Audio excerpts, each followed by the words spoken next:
Thank you, candidates. Well done again. Now,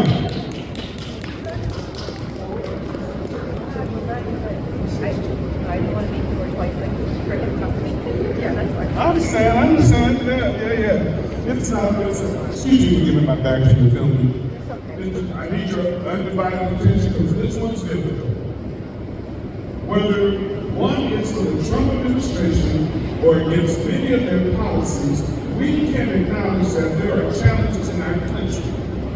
Candidates, it is said that the administration is assaulting black and brown communities, firing females and others in federal office without cause, eliminating vital departments and agencies, rolling back protections such as the environment and civil rights, ignoring checks and balances between the executive committee, congressional, and judicial branches, violating the Constitution and contributing to upheaval throughout California and the world.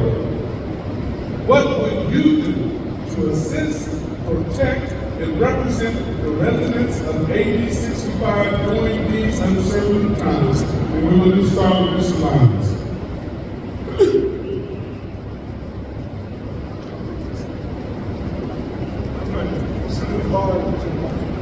Senator?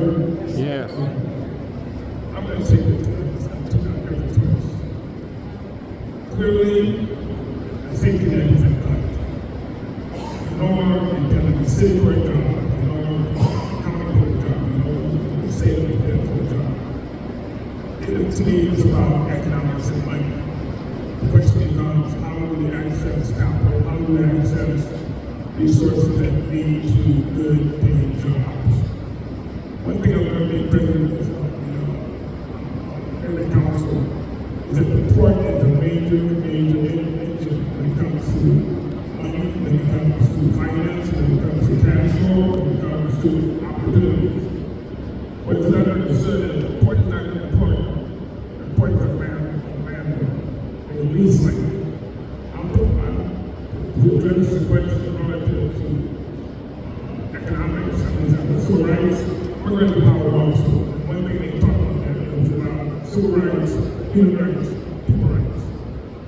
My twist is more in regards to when it comes to money, and the reason I said money is because at the end of the day it's about how you finance your how you finance your life, how you make support to God. Thank you.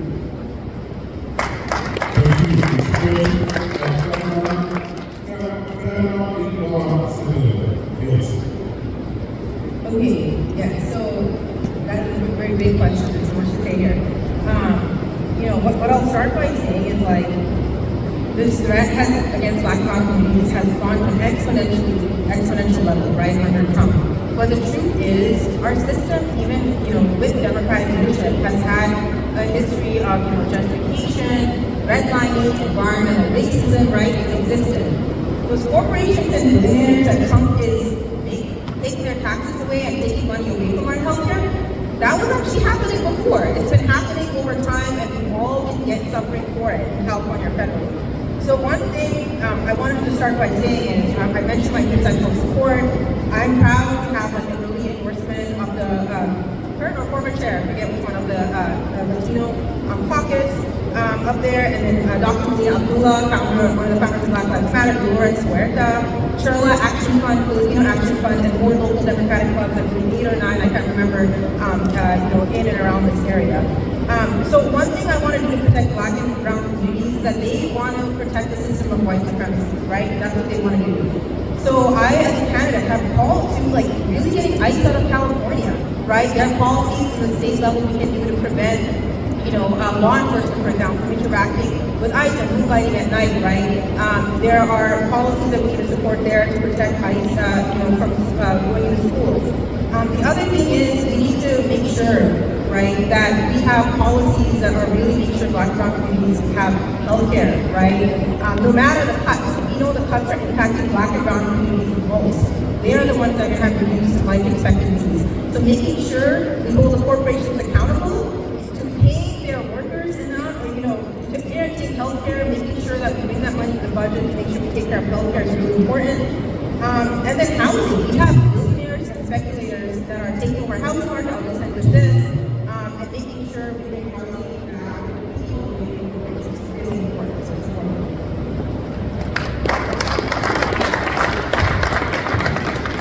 funny part about politics, lip service, is what you don't need.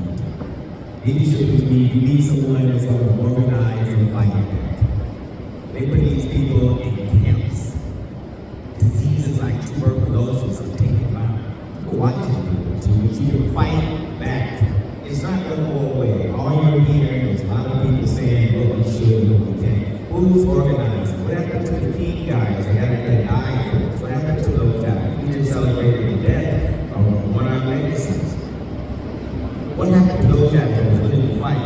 The people that died in Minnesota because they really believe that people should be grabbed. We want a lot of talk, but do you want someone that's going to really get out there and say, I need to fight? That's a strategy exercise. And they're not going to stop. You can't blame Trump for putting devil forward. That's just how the system is. You have to fight back. And it's not you, it's me.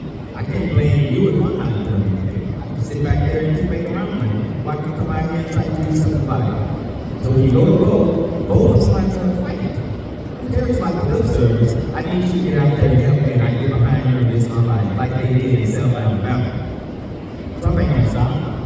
But this one's gonna try to fight back. I say organize and fight back. That's all.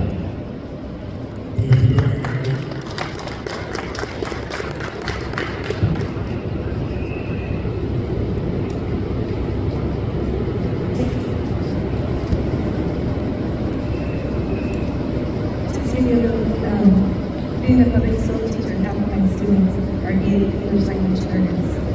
And one of the things being in the union at the local, state, and national level, one of the things I advocated for the recognition of Black students not doing well academically. I was able to push forward within the union to push legislation so that Black students are recognized and that they are given special assistance in the classroom. The other part is with my English language learners. Just to give you a scope, we have ISIS outside of our schools. I have parents coming in, picking up their students early so that they can be protected. So those things are very real. But the thing is that we have to think ahead. We have to think of our daughter students. We have to start promoting and showing the high quality of our students, and especially those that have come here. Now, the thing is, one thing I would like to propose is that starting from, if they come from 7th grade on up, that they get automatically a green card. What happens is they graduate, they have nothing. They only can do is continue on with their education, and then hopefully get into a job where those documents aren't required.